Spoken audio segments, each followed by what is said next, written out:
నల్గొండ జిల్లా private travels bus కూతురుటిలో పెను ప్రమాదం తప్పింది. కావలి నుంచి హైదరాబాద్ వెళ్తున్న ట్రావెల్స్ బస్సు ట్రాక్టర్ను ఢీకొట్టింది.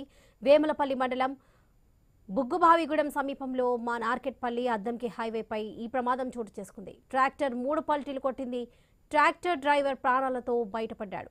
ప్రమాద సమయంలో బస్సులో 45 మంది ప్రయాణికులున్నారు. వారిలో 5గురికి స్వల్ప గాయాలైనట్లుగా సమాచారం. క్షతగాత్రులను మిర్యాలగూడ ఏరియా ఆసుపత్రికి తరలించారు.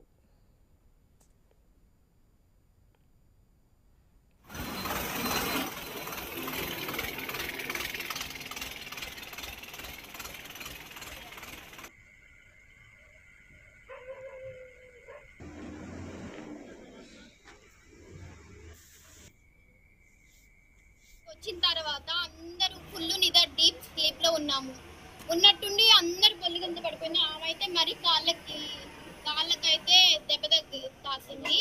అక్కడ ట్రాక్టర్ పడిపోయింది. ఆ ట్రాక్టర్ కూడా ముందు ట్రక్ వచ్చి మూడు టిప్పులు వేసేది అనమాట. అక్కడ పడిపోయింది. 4 మెంబర్స్ కి అయితే గాయాలు అయిపోయాయి. మా టికెట్ అండి మిగలగూడెం కొట్టుకుపోతున్నాం ట్రాక్టర్ మీద. బస్ ఆయన వచ్చి వెనక నుంచి గుద్దిండు. 5గురికి గాయాలు తగిలింది.